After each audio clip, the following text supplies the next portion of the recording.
So, so what I'll do is there's this organization that I went with has a little video, and it's a nice video. It's very professionally done, and it'll give a better job of explaining the organization than me. And then when it's done, I think it's about 10 or 11 minutes long.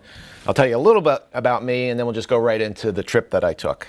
So let's get started. Let's see how the volume is. Not bad. Shall we turn it up? Let's turn it way up. When I first came on the trip, I just was completely taken with the people and the beauty of the place. I've come every time since I started. And it's a really spiritual and emotional and amazing You want that? to be able to bring a little bit of happiness to somebody else. If you guys weren't here, what would they do for medicine? Nothing. Most of the people that live here, they cannot afford to go to Santiago or Puerto Plata. Yeah, because I know, they tell me too, how expensive are those doctors in the city. How expensive is the medicines, you know? It's the country and it's the people that needs, that really needs.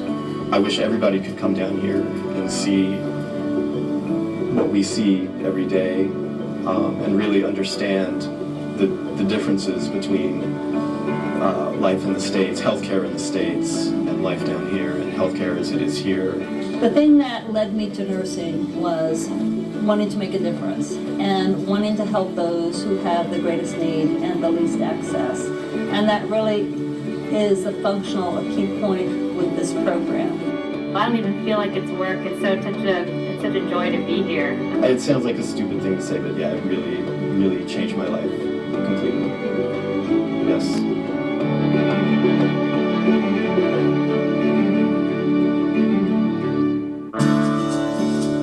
The program is called a Service Learning Project.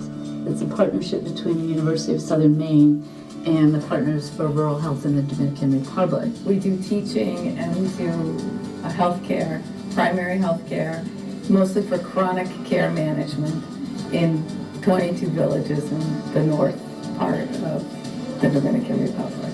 We try to service clientele who have minimal access, who have minimal resources, who without some outside help would not be able to acquire the medications that they need to maintain adequate health or improve their health. The University of Southern Maine runs the student arm of it, where students take courses and get academic credit for their participation in it. And volunteers are run through the PRHDR arm, and those are community volunteers with medical background or interpreting background, and sometimes a background in management where they might help us do intake. The most unique part, I think, of this program is that we return every 6 months, and we've been returning every 6 months for nearly 20 years now. And because we do that, we are able to really attend to chronic issues. I think we've made people's lives better. I think we've empowered them. I think they know how to take better care of themselves and each other. We've certainly learned a lot from them as well. PRH does a really good job of creating and maintaining relationships in the communities that we serve, as well as just being responsible with what we have. They've really integrated themselves in the communities, and especially in terms of working with community health promoters, which I think is really important. Today is the day that we invite all the community leaders to come and to welcome them. At the beginning of our trip, we always meet with them so that we can talk about the schedule and see what's been going on in the communities in the 6 months since we've been here. We have partnered with them about the health of their communities, and so we learned so much from them, and we have shared a lot with them too. I think that we've also taught them a lot that they bring back to their communities. So this is, in my opinion, this is a key part of our program. La reunión se compuso de todos los líderes de todos los sectores. Los líderes nos damos cuenta de las necesidades que hay en la comunidad. Ya a mí me han servido tanto, yo quiero servir.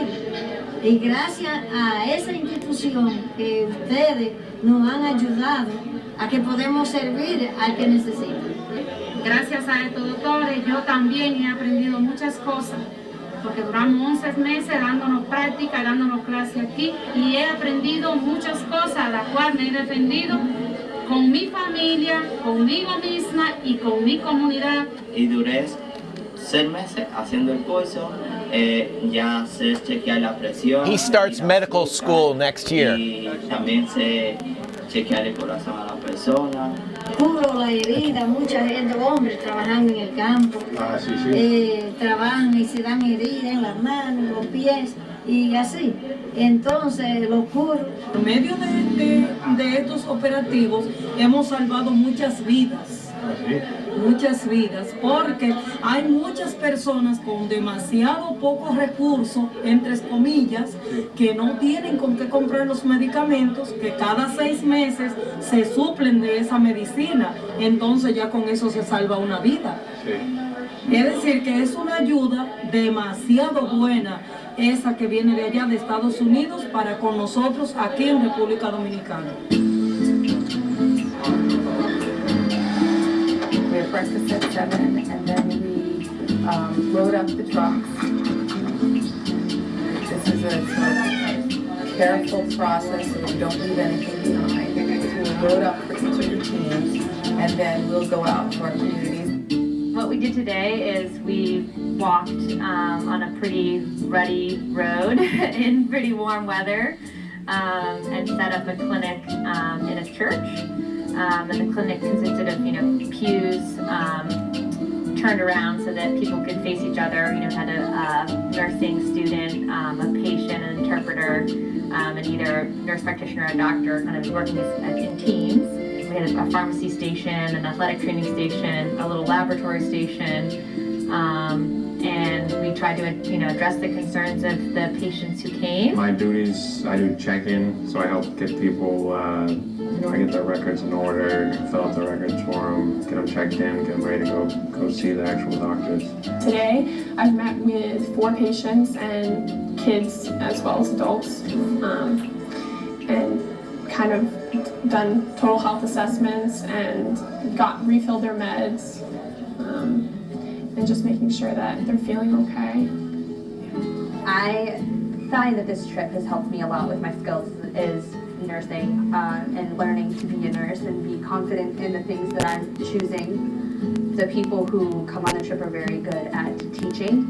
Also in the other program, do you have the opportunity where you can sit with a preceptor who will walk you through and teach you and educate you with every single patient that you see, not only doing a physical assessment, but drawing conclusions about your physical assessment, developing your differential diagnosis, and then thinking about how are you going to treat this patient, not only medically with what types of medicine you're going to dispense, but what education can I do to improve their health for the next 5-6 months until we return again.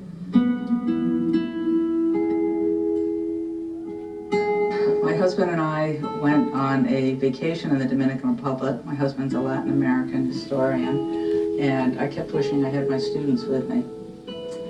And when I came back, I had a student placed with me in a clinical experience who was just coming back from the Dominican Republic and had worked with another organization. She had been working with rural villages, and I'm like, wow, that's just what I was imagining. So I took some students, got some students together, and we went on a clinical experience in their project. And then we met John Consley and his family, and they helped us find a new site when we wanted to kind of expand the work we were doing. And near the Haitian border, we met Aunt Keith. I was there also. And that's why she said, well, I'd like to start a program in which I could bring some nurses to the Dominican Republic. I noticed when I was there that the Dominican people had a very healthy lifestyle in a way, dependent on agriculture and strong family values, and they valued their health, but they didn't have resources to any kind of preventive medicine. They didn't have resources to the simplest kind of medicines, pain control, things that, Tylenol, things like that, that we even take for granted. and it just seemed like a great opportunity to provide some service and for students to learn what was really going on in the world. The group has grown, and which is it's something positive. The university gives us support, you know. So I think it's a good program, and I'm glad I'm part of it because I know we do a lot of good people. To feel both the gift of what they learn, but also the power of what they have to offer, and it's very spiritual in a way. I think that like one of the things the nurses do is have influenced young people here to go and study medicine. We now in 20 years have had probably 4 or 5 doctors influenced strictly by the nurses. He comes each time, and they finish medical school this year. Influenced by the love and kindness. They're identical twins. What I've seen most of all is my students, they leave and they're excited and yet they're nervous at the same time, and they come back and they're just so enthusiastic about the profession that they're going into and so passionate and ready to go back and keep going on trips again and again. So that's why we bring our students to open their hearts and their minds to the fact that they are citizens of the world, that they have something they can give the world, and that they have some responsibility to do that.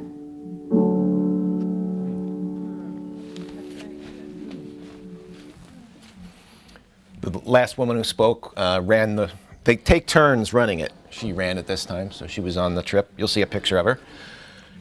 She's in her 70s and hikes around faster than most of the 23-year-old nursing students that were there. So, all right. Let's see how quickly I can get this up here. I can start talking myself while I'm trying to find this. Very, very briefly, as Lisa said, my wife changed careers halfway through her working life. So I told her I get to change, what's that? Speak up.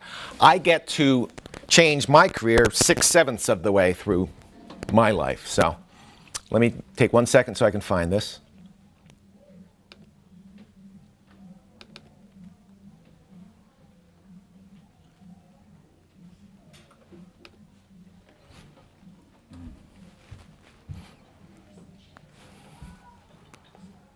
All right. That won't, I probably am going to need my assistant here at somewhere along the line. Okay, so I decided I quit work and I went to nursing school. It's in an accelerated program, so I actually started last May and I'm going to finish in August. So, and because a short 35 years ago I had a bunch of the prerequisites because I started as a biochemical engineer. They've actually broken it in. There's a new animal kingdom since I last studied these things, and they also discovered genetic engineering since I studied it, which is 90% of the course now. So, but it's going. I'm going along, and I went on this trip as a student. And what this really is it's actually a class, and the people who are up front are the students. We're there. And maybe I'll talk a little bit more about how it works, but we'll situate ourselves. I don't know how much people know about where things are. Here's Florida, so you can get the sense of Florida. Here's Cuba. And then Hispaniola is the combination of Haiti and the Dominican Republic. They speak French in Haiti, and they speak Spanish in the Dominican Republic. And they have kept separate.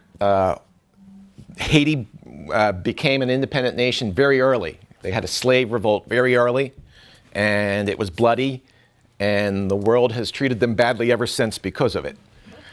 And Dominican Republic slid out of slavery a little bit slower, and though it's the same people and it's a very similar population, they have a bit of thinking themselves that they're not black.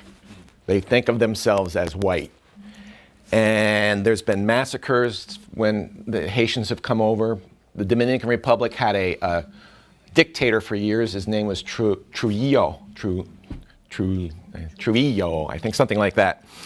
And he powdered his skin. And so there's a lot of unusual things in the past, but Haiti has continued to have a terrible economy. The Dominican Republic economy is getting a little better all along. They still are a little poor, but they're getting better all along. So the map's coming down. I don't know if, Katie, you could grab and just tape that a little bit. This is a colorful version of the map that was on a wall in the town that we went to. And the capital is Santo Domingo, is down here. And we're in this area up here.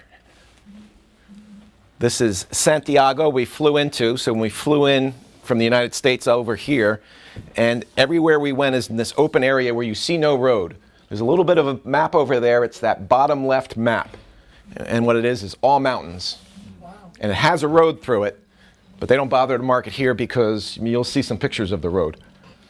And then this is a close-up, so you can see it's just this whole area in here. This is where all the villages are that we visit. Puerto Plata is a city. We visited a hospital there. And these are 2 seaside resorts. People from the United States do come and visit them. And our last day, they gave us a beach day in Cabarete. So as a way of going back to describing how this is structured, I'm going to introduce you to your photographers. I took none of these pictures. I will stole all these pictures from people on the trip. But as I go through, I'll introduce you to them and also describe what they are and give you a sense of how this whole thing's structured. This is Megan Thomas, and she is a student like me. So she was one of my fellow students. We took a class together. We get credit for it. We had to pay for it. It's a class. We had to pay for our trip. We are learning. And we are the front. We are who the patients see right out front. This is another student, another photographer. His name is Wayne, and he was clever here as he spelled his name J-U-E-N, which if you pronounced it that way in Spanish, it's a twin. And you get to see a little things happening back here. And the first one is, this is Corinne. She's an RN. That's a registered nurse. That's what we're going for. When we graduate, we'll be a registered nurse. And the way it works is there's 4 students and maybe 1 or 2 RNs kind of keeping an eye on us, ready to answer questions. That's sort of what's happening. This is Rob Rimian. He was one of my roommates. That's me in the background there. And that's pretty much, that's his personality. You get right there. Here's our dinner bell. We knew it was time to come after everything was over. We're in this little gazebo in Fusimania. It's a Roman Catholic retreat, and they let us stay there for the time. We take it over, we live there, and that's the base. And these are the 2 twins that you saw that they live down the street, and they're gone to medical school, and they're graduating at the end of this semester. This is Sean. He's another one of your photographers. This is Andaria, one of our teachers. She was a teacher during the course of the semester that prepared us to learn about the Dominican Republic. We had to read books. We had to do reports on the Dominican Republic. She's also an RN, worked as one of the RN. This is her brother comes along. They find people all over the place. He's a phlebotomist right now, but what they had him doing was the check-in.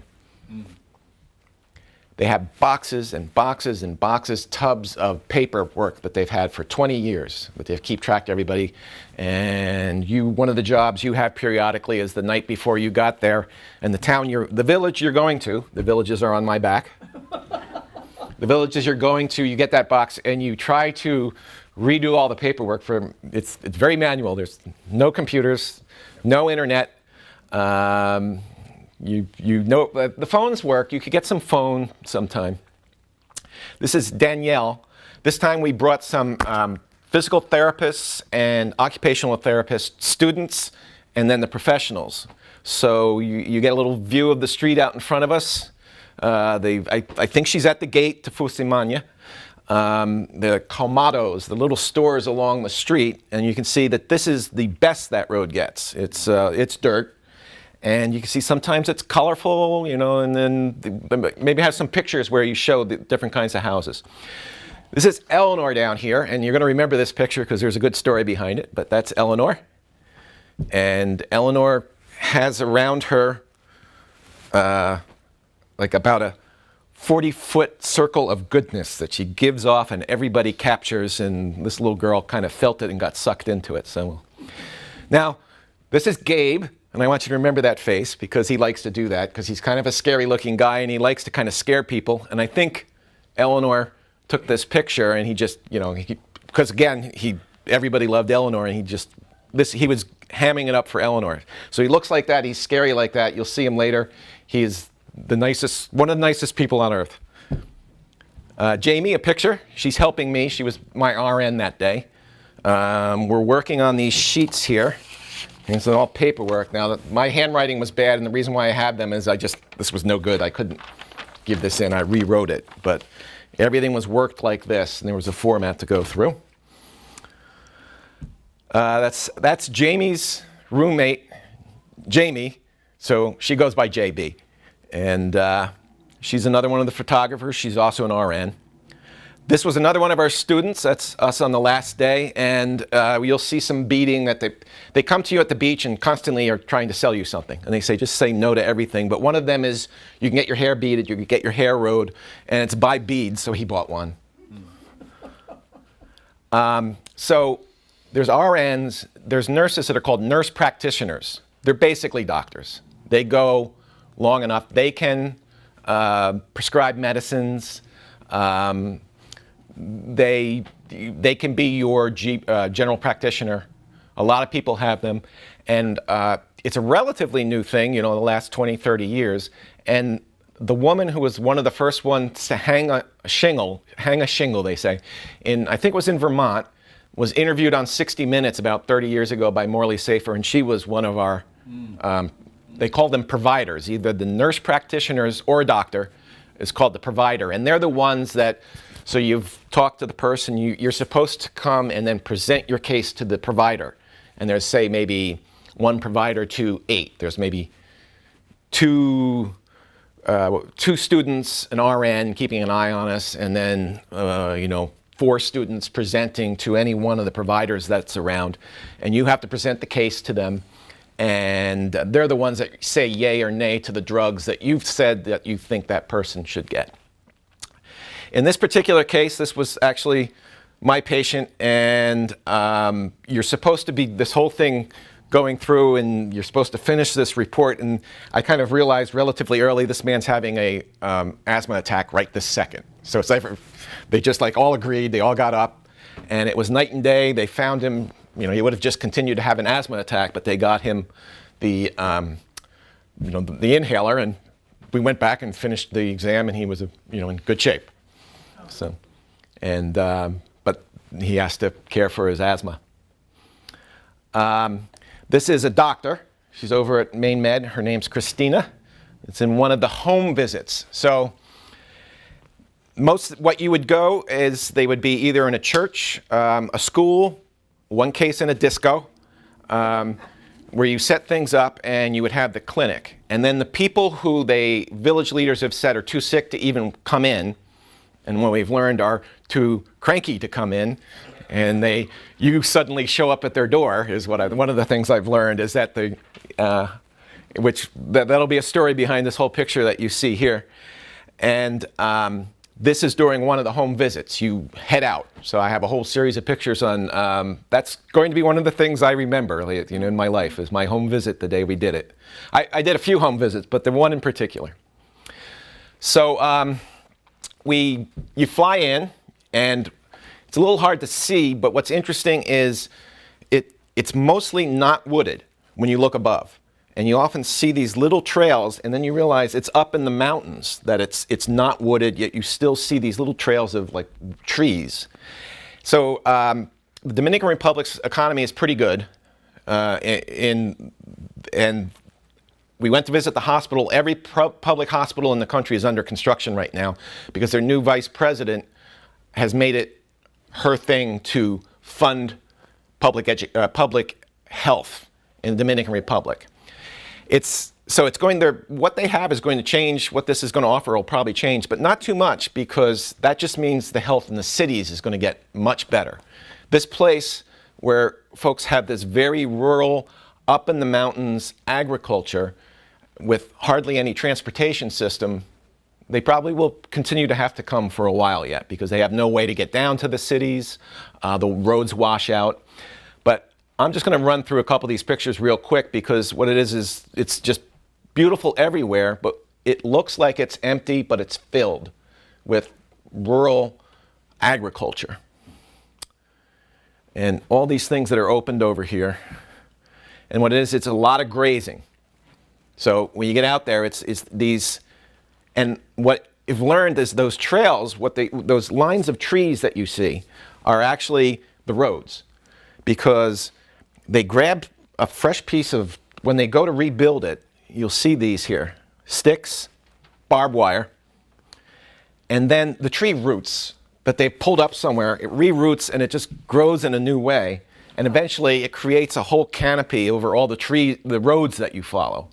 So you see these are old sticks that held it up, and that's, and it's keeping the cows in. I'll run through them fast. And you can see it's open, but here's the one fresh, somebody caught a picture of it just coming off the top of one of those. Sugar cane. And that was on my adventure day. Taken. So green. Yes, everywhere you looked, everything. And I didn't get to go. So we broke into teams. To cover everything, half of us went a different place each day. And sometimes you went by truck, and sometimes you just walked because it was within 5 miles, so close enough. And you carried everything in. And a couple times, the trucks couldn't get up there. So the one trip is the trucks couldn't get up here, and this is everyone hiking all the medicines, everything they had with them. And that's Skip that you see later on his way to a clinic that day. More of the sticks. So this is what the main road, when it's in good shape, looks like. There. That's the road that's not on the map. But the problem is it washes out constantly. They've canceled the trip in past years because the road washes out and they can't get in and out of the place. So when they don't get their health checkup that 6 months. They go every 6 months, but maybe 3 or 4 times over the last 5 years, it's been washed out and they can't go. I'm making up those numbers, but something like that. And it's just, even when we were there, water was rushing. That was the road? That's not the road. This is coming down to, they keep trying to, there's a lot of, they're trying to engineer it. There's money going in, there's a lot of construction. Most of the construction workers were Haitian and stayed to themselves and were ignored by the local people. But you can see everything's about trying to engineer the water away from the road. And I think the people that were on the trip with me said that it seems like more engineering going into it now. Again, a little like their economy has gotten good. There's, like I said, the mining, the tourism, and a lot of agriculture. They do pretty well, actually. So that's the entrance. And we got in these big trucks, and you bottom out every time you go up that big bump. It makes this big screaming noise. And it's the Fusimanya. And it's a Catholic retreat. That's what it looks like when you get to the front. We used this side over here as a pharmacy. This side over here was our cafeteria. In the middle here was our little party gazebo that we would resort to at the end of every day. And the rooms are all down here. This is walking down towards the room. Everything looks like this. That's down to the rooms. This is the workers did our laundry and then would lay it out to dry. This is in one of the areas when you go to the laundry area. So you were to bring as few clothes as possible because all our suitcases were filled with catheters and gauze, and so each of us were assigned a 50-pound suit. We were assigned a suitcase with like 43 pounds, and we got to put 7 pounds in it of our stuff, And you brought it down and went through the airport. There's the socks out drying. One of the rules when we were learning was that they don't do women's underwear. You're going to have to do that in the sink, just because. I don't know. We never got a full story, but something of, I guess, of being a Catholic retreat and and women's underwear. But it's like they gave up. I think the young women I went with this time, they just kept throwing their underwear in there, and they just started washing it. You know, it was just all hanging around anyway. You can see.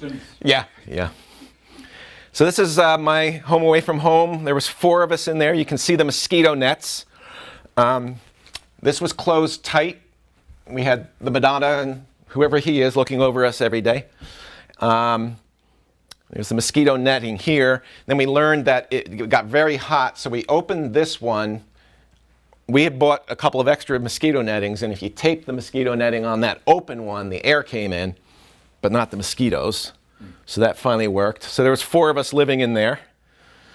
That was a shower if you know, 40-degree water temperature is good for you. I did bring a sun shower, and that's one of our roommates too.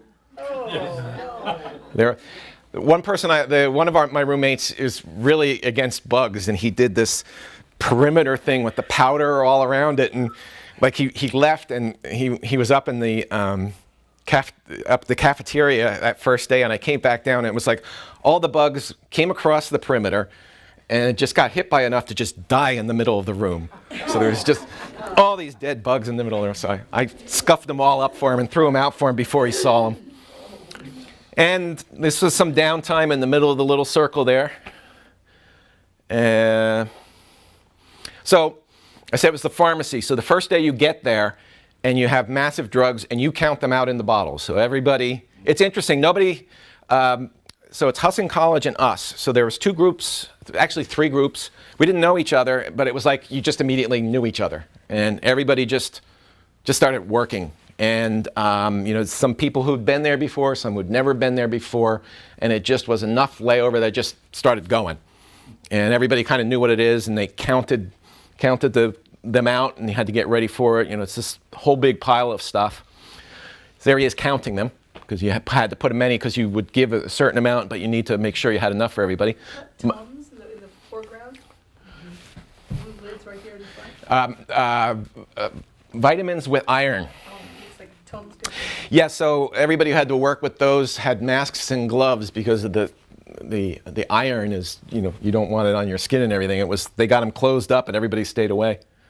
Madonna was keeping an eye on us everywhere in this place. Sure she was. So they mentioned that the first day is the village leaders come in. You may recognize her from the video. She was in the video. And where's my peep? I guess I'm over here somewhere. So my village leader with the adjacent village leader came in with their 2 15-year-old daughters and gave us all the information, and then told the 15-year-old daughters, you're going to be waiting there on the day for it. And they're like, both rolled their eyes, but they were there to meet us when we went into the village that day. So first day you get up, and this Sawtooth mountain ridge right across from it, that's dawn. You get up at break of dawn. It gets a little lighter. So somebody's out there. I think that might be St. Francis or something. I don't know. You get your coffee. The coffee's the first thing up. You know, you look out at the dawn. You kind of gather in that gazebo area waiting for the breakfast buffet to open up. Breakfast buffet opens up. Everybody attacks it. Water. No drinking water there. I did really good until the second to last day. I had some ice with the punch that even the ice is no good. So I waited till I got home, which was good. But you got your water here. The kitchen's back over there. That's breakfast, typically. You know, there's this little ham, this very, very greasy ham that they like. I don't know what it is. And then something like a papaya and hard-boiled egg, banana. Then you all start gathering.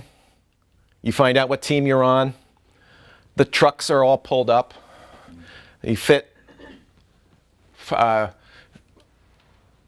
you start loading the trucks just like they showed. Everybody lines up and goes. I don't know how it works. And then you just head out. There's a whole caravan of us. Everybody watches us go by. There's Juan, who he saw speaking. So there's 1, 2, 3, 4, 5. They squeeze 5 people in the back seat, 3 people in the front. I had to go in the front a couple of times in their manual transmission. So it's like, And you're just doing this, and it takes an hour and a half to get there, and you went 13 miles, you know, just because it's... Then the trucks are all lined up. They're all filled with stuff when you're going, and people just start pulling the trucks out. Or you walk, and everybody carries everything. There's Comados. That's Cindy, who, you know, hiked right up the mountain with everybody else. I'm somewhere in her 70s. You would never. And sometimes it was a little wet. And then they'd set up the local pharmacy. And Skip created fortresses and was constantly yelling about people coming around behind him because it was a constant keeping track of the drugs. You had to keep track of the drugs. So he would build his little fortress at every place that we set up at. Have him down on the ground behind, hiding. School, the map on the wall. Mary was there was 2 pharmacists because 2 groups. There's another one of Skip setting them up there. There's those vitamins with iron. They would set up the tent because the people from the village would start showing up. You would get their numbers. They would get lined up for the numbers. As much as possible, there's Sean again, they would try to take weight and measurement and blood pressure, but they'd start coming so fast that at a certain point, you know, your sheet would show up and wouldn't have any of the data in it, so you would have to just start with the most basic. And then you wait for your first person to show up that day. So this is a school, and this is poems of the Maribel sisters. The Maribel sisters are famous in Dominican Republic because Trujillo finally was assassinated. Previous to that, there were groups that were fighting him, and one of the things that they helped, 2 things helped him be taken down. A lot of the groups that were fighting got inspired by Fidel Castro managing to take over Cuba. And very near where we were at, there's these wives of people who were in prison, and everybody decided that they made it seem like their car went over a cliff because it could have from these roads, but everybody decided that they were murdered because they were becoming famous because they kept going to visit their husbands in prison and leaving, and they'd go back, and there was a big show of them going, so they decided that Trujillo had them murdered. So they're heroes, and this is children writing a poem about them on the wall behind me.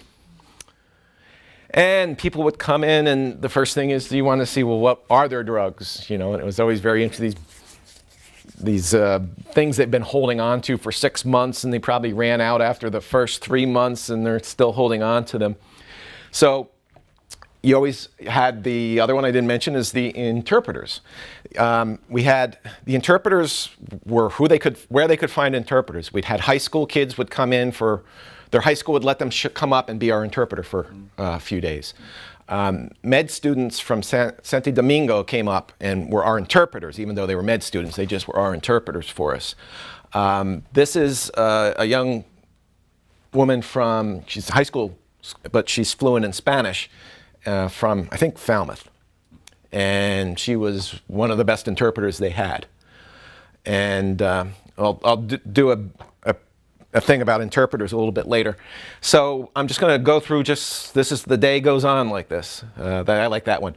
That's called a monofilament. So you're testing to see, can you feel your foot? There's a little wire on the bottom of that, but I just love the little kid checking on his. Probably abuela, his grandmother probably. And she's touching and say, she's got her eyes closed and supposed to say, when have I touched you? So, and this is one of the high school translators.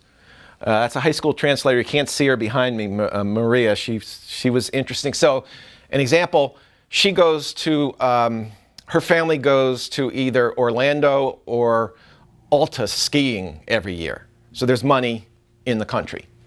And I don't know if anyone knows Junot Diaz. He's a famous author, novelist, and is from Dominican Republic originally. He came to her high school and spoke. And she told me later that he'd called me a silly. She told me later that he called me a silly gringo. Rachel was a switch hitter of everything. She's, I think she works at a hospital up in Bangor, but she speaks Spanish. She's an RN, but she's also a student going to be an NP, so she was like one of everything on the trip. Kathy is a retired doctor locally. She was one of the providers. Had to distract the kids. I'll have a little thing later about distracting the kids. This is one of my roommates. Anthony's a great guy. Checking somebody's skin. This is when I was saying this guy's having an asthma attack. I just love the fact Mary rocked that headlight. She just had no problem wearing that thing around everywhere, so you can see in people's mouths and things. Mary is a student too, so she's the closest in age in my cohort, they call it. And with Jamie and Sonia as the nurse practitioner. He's very happy. So there's dogs. We were not to touch the dogs or pay attention to the dogs. It was very important. The Dominican Republic people do not treat their dogs the same way we do. So we were supposed to, and they were ignored. Some of them were terrible, like they were skinny. But you never saw anybody mistreat a dog. You just saw everybody totally ignore them. You know, they were just all over the place. But sometimes I think it's in the culture to ignore your dog. So if you're somebody who likes a dog, you don't let it be known that you like your dog. So this dog, that was my patient.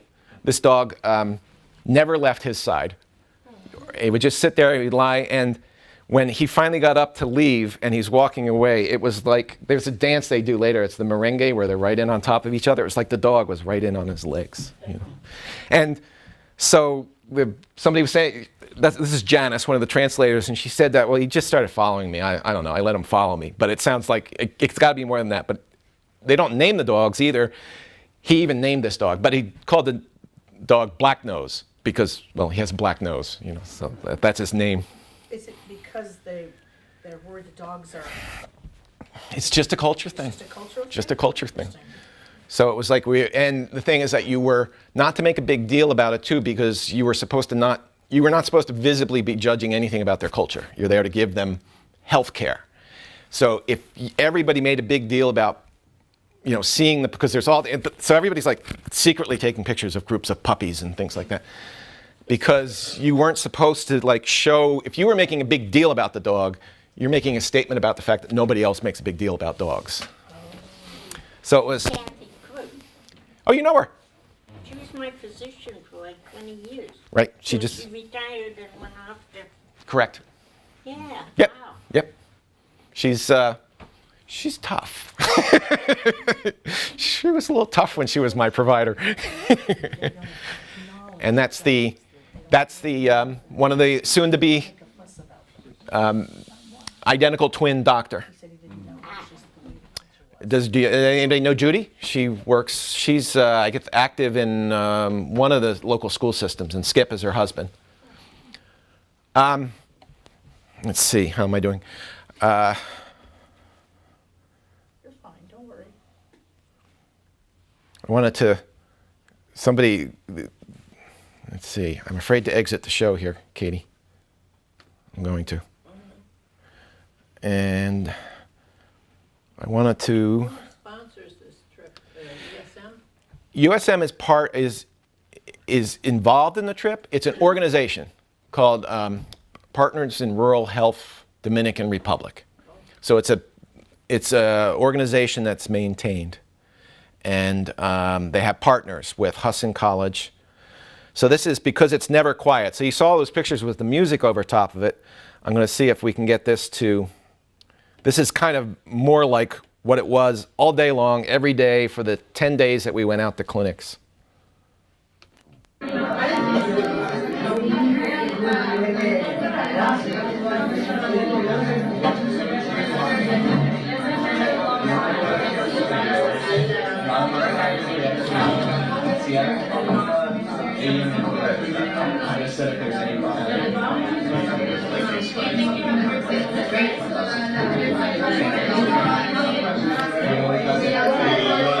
Black Nose is right down here somewhere.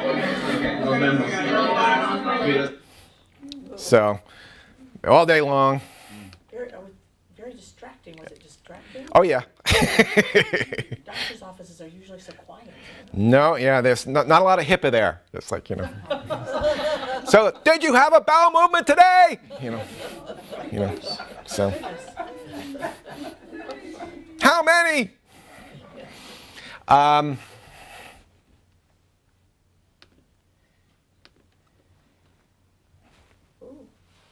Okay, there we go. We were not to eat in front of everybody. You had to go hide somewhere. So at lunchtime, when you could get it in, but and also to get away from all that noise. So you would just go around, and you were usually like right next to the outhouse or something like that. But it didn't change the fact that it was just beautiful. You would just be out every time you went somewhere. That's what you would get to eat lunch to, even though, you know, maybe behind you was the trash bin and everything like that, but that's... So the villages would come in and, well, before I start with the little kids, my favorite village story is I had a man who, I think he might have been like one of the town fathers, and he was an interesting, he had like a joke, and the translator, he was a funny guy, and he had earwax, terrible earwax. So we went out into the sun to just do the earwax thing, and he called like a couple of his sons that probably were he was probably in his 70s, and his sons were like in the 40s, and he did something. And they went back and came back with this huge tray of coffee they had brewed. And he wanted to be, because he was out in the front to get his ear done, everybody who was there and was working, he wanted to hold it out and be the person offering the coffee. And then he started to get the earwax done. He had to go down like that, and they were trying to take it away. And he was like, no, no, no, no. He's like sitting there like, holding the coffee out, you know, getting it squeezed, and he still wants to offer the coffee to everybody. And all his grandchildren were around, like watching, So the kids would get there, and they would get bored. There was lots of little children wandering around, you know, waiting for their parents. They were the patients a lot of times. So one of the things that we had to come up with was, they called them charlas, their talks. And they had to do an adult charla that we gave to the hospital nurses that we went to meet later in the trip. But they also had to come up with a health child charla. And this was about brushing your teeth. So that was one of the things we had to come up with, and they came up with this whole song and dance, and this is them doing it. You know, as they're pointing at their nose. Let me see again if I can quickly get the video of them doing it here. So every time you gathered the children all around, and it was like to brush your teeth, wash your hands, the importance of it.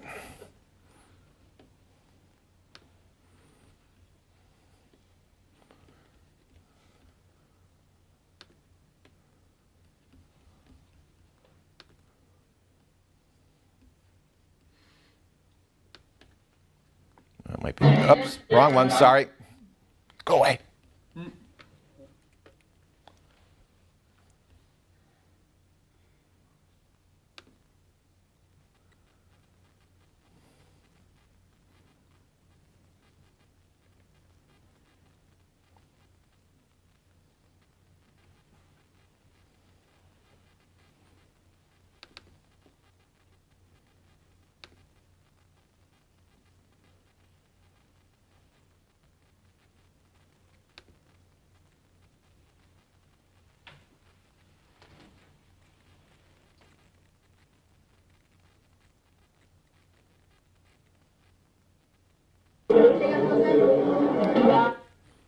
Let it load a little bit.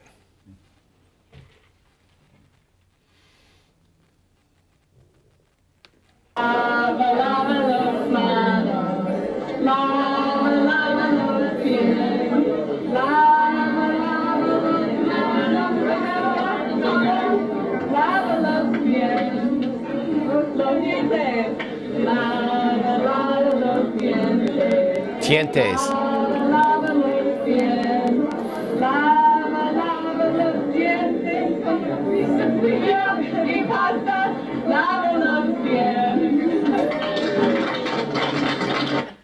So that was, you had to do, everybody had to know how to do it, because whoever was available at that time had to go out and be the one doing it. Oops, we got something running in the background. I need, Oh, okay. That's another one of the videos, yeah. So actually, I have a story behind that one too.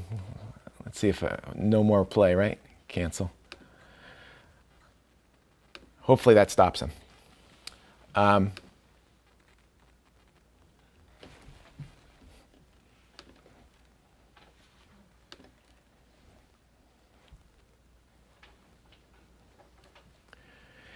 And this was when I was at the disco on the side. There was a pool table, so I guess there were some games going on the pool table at the disco to keep the kids busy. And then, you know, I could probably spend the rest of my career doing nothing but being flown all over the world and giving out fluoride treatments. That was a pretty good part of the day every time you got to do that. Then the day was over. You had to go empty all the trucks. And these young women are like the most, I've spent my whole career with cranky guys in engineering. And you're suddenly surrounded by the most empathetic, you know, nice women in the world. It was like, I had a bad day that day. I think I had a little trouble with Kathy. And she like knew it. So she was like grabbing me to get my picture for the day when we were leaving that day. And then you emptied everything. And you had dinner. It was buffet. Sometimes vegetarian. Often we had goat, a lot of chicken, a lot of rice and beans, and all of it fantastic. And they would rush you through the food. We would have all the meetings. What went wrong today? It was a lot of. There were a lot of Lisas going over details of what happened that day and what better not happen tomorrow and what's going to, things like that. And you're all there. And then we went and the thing about the gazebo was it was the only place in the retreat where you could drink alcohol. So got a little crowded in there. There was a beer place down behind there, and I think I have a picture of him at one point, and he's like, the amount of stuff we were buying from that man's store, and he just never smiled. So, and Anne's French teacher also speaks Spanish, German, Albanian, all these languages, but she speaks Spanish, and the four of us, she signed up and she was teaching us Spanish before we went on the trip. So Anne's Spanish teacher, her name is Christina, and that's Christina's Angels and this guy. So there's Eleanor, Leanna, Mary, and me.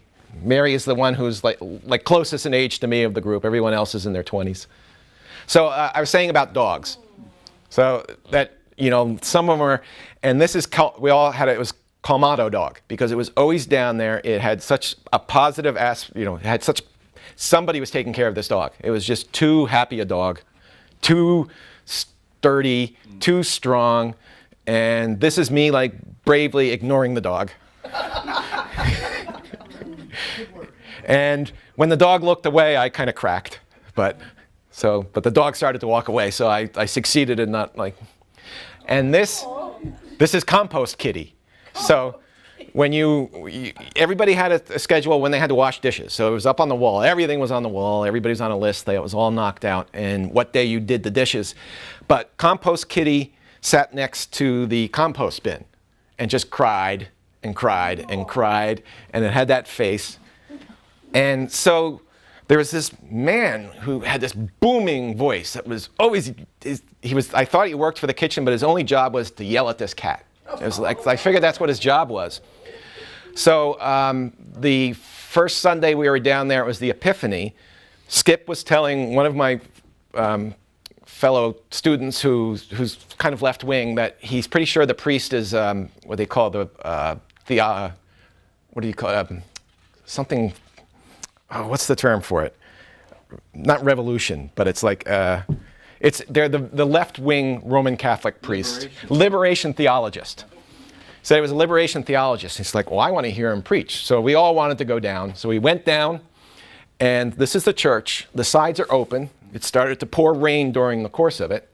And like everybody in the church just kind of moved to the side that the rain wasn't coming in at. You moved down on it, but it was the Epiphany, so it was full. So out in the vestments comes the guy that yelled at the cat. It was the priest. And he proceeded to do the whole entire Mass in the same voice in the sermon, and the voice that he yells at the cat with, like yelling at the whole. So the girl who's wanted to say it was a liberation theologist can speak some Spanish, and I'm like, what was his homily about? And she said, this is a new year, it's a good year, it's your responsibility to be happy in it. So, amen. Yeah. And I might have a few more pictures going through when people came back. Oh, I remember. Okay, here's my next story, and it's actually related to that. When we're getting close to the end, the interpreter, we were taught is the interpreter's not there. You look right at the patient, so that's you talking to the patient. You never address the interpreter, and that kind of worked. And you just kept doing it because it still sort of worked because anytime they looked at you, but the patient didn't get this training. So the patient usually just was talking to the interpreter. And so this is just a couple examples where, here's the interpreter and this is the nursing student and the patient. And they're doing pretty well there. And nursing student, interpreter, patient, they're doing pretty well there. And here's one, maybe she's looking a little bit more. The interpreter's probably over here because this is the RN. But most of the time they're looking somewhere else. So I did one home visit, and it was about 1 mile from the church, 2 miles from the church. And I went through the whole thing, and she caught on real fast that she's supposed to be looking at me. And she was like, I would ask a question, and you're supposed to study her, and she was studying me right back. And then we were done, and I was writing it down, and I had one of the the medical students was my interpreter. And the patient, a little old grandmother, says something to her, and so the interpreter says, she says, you're a very happy person. And I said, well, thank you. And then I kept working, finishing the paperwork, and then she said something, and the medical student kind of like made a face and said something to her, which I think was like, do you really want me to ask that? So then she came back and she goes, she wants to know if you're a Roman Catholic. And so I said, well, there is a long answer to that and a short answer. Let's give her the short one. Yes. So she was talking, so I figured I'd go back and forth. And I said, did you see me at Mass? I went to Mass last week. And she goes, no, I didn't go to Mass last week. And I then told her the story about the priest. And she says something, and the medical student starts laughing. And when she recovers herself, she says, yes, that's why she doesn't have to go to Mass. She can hear him down here.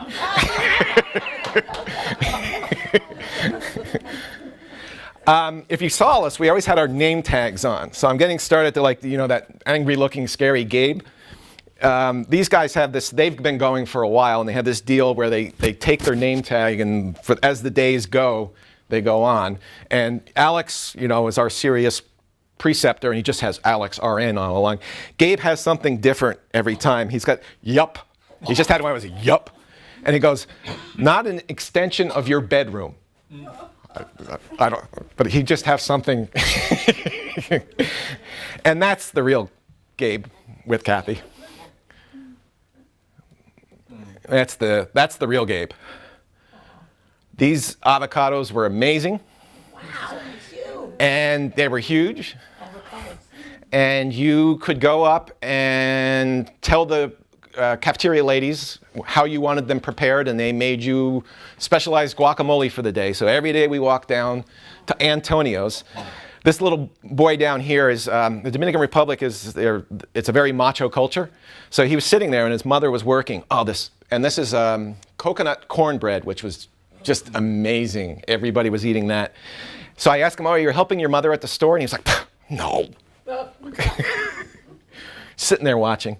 All right, I'll just go through fast. It's just the scenes. So I was saying colorful house next to a cinder block house. Here's that road that was really nice, but the day after the rainstorm, that's what it looked like. Past lots of cockfighting rings. Lots of roosters tied to tethers inside houses because that's their fighting cock that they want to keep safe and in. So. Oh my goodness. Milkman. Some hanging meat. They're cooking it. It smelled great. Some fish. There's the man who never smiled no matter how much beer we bought from him. So they had 2 school sessions, and when we were finished for the day, the second school session was ending, and they have a flag lowering ceremony of the Dominican Republic flag. They have a song they sing that I could hear them say mañana. It's mostly like, see you tomorrow, see you tomorrow, see you tomorrow, I guess. And then we were walking back and forth to Antonio's getting the bread and the avocados, and this came at us. And this little girl just got sucked into Eleanor's ring of goodness and just latched onto her and wouldn't let go. And we were walking back, and this is everybody, because she just latched onto her. And we're walking back to the Fusimania, and we're getting to the point where, like, we don't know what we're going to do with this little girl, but her big sister and little brother were sent to go get her, and that's that picture from Eleanor at the beginning. This picture is my event of my life I won't ever forget, getting out there. This is Chloe. She's with the Peace Corps, but was working as an interpreter for us. There's Rob, the student, and our doctor was Christina. And the woman in the middle over here, right here, is Vanessa, or Vanessa. They mix their B's and V's up, so I don't know which it is. So she was the village leader of that, said there's one woman who can't get out. She has a sore in her foot. She doesn't want to come through the mud. It had been muddy. And Vanessa was in charge of getting us out there. So she's 20, whatever she is, with her baby on her hip, and we start down this road for a while. And at a certain point, she stops, and she puts her foot on the bottom of the barbed wire, pulls up the top of the barbed wire, and points us through. So we head out into the cane fields. We go through 3 more barbed wire fences. That's us walking through the cane fields. We get to that house, and the person who we were there to see was healthy. She's healthy as you can be, living there, 70-some years old. And we were there for all the other patients that really were supposed to be there. So 2 more in this house. This man here. There she is standing. She made us coffee. That's Vanessa picked up a different one of her children, had at that point. She's still waiting to lead us around. That's her kitchen that she made us coffee on. Made it for us again. That's us both working on the 2 different patients.